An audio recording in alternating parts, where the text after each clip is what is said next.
Hi, I'm Kristi Reimer with DVM News Magazine and DVM360.com. I'm here at CVC Washington, D.C. with Dr. Mike Paul, a consultant and veterinary market analyst.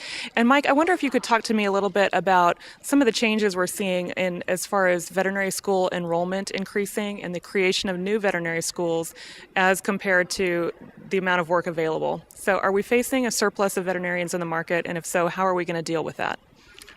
Kristi, I think we're certainly facing an imbalance. I don't know whether it's a critical thing or not, but I can tell you that a lot depends on which perspective you're looking at. If you're the veterinarian, it's kind of like, whoa, let's put a cork in the bottle. We've got enough veterinarians.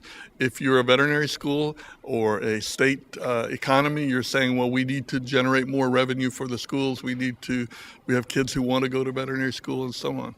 And if you're a veterinarian, a wannabe veterinarian, a veterinary high school student, somebody who says, I've always wanted to be a veterinarian, how do you deprive somebody of their right to be a veterinarian? My concern is that I appreciate the fact that the schools do have an economic issue. They do have a problem with the fact that they have to meet budgets, and about the only place they've got to get the money anymore is from the students. And the only way they can do that, you can only raise tuition so much, so then you've got to add to the pipeline. So by bringing more students in and charging them more, you can hopefully pay for a little bit of the budget loss. The other group that's concerning to me are the veterinarians who say, yeah, but I don't have enough clients. My client visits are down by 30%, and now you're going to bring more people into the pipeline. They're concerned about the overseas veterinary schools, the foreign schools. They're concerned about the fact that virtually every school in the United States has added 2 or 3 or 4 positions at least. And now we've got a half a dozen new schools either opening or in the process of considering opening. So the reality is we're going to have hundreds more veterinarians in the very near future. Where will they go? Okay, where will they go? I think we're going to have to look for new ways to utilize them. I don't think they're necessarily going to be in practice, but the reality is our economy can't support them in a lot of other places.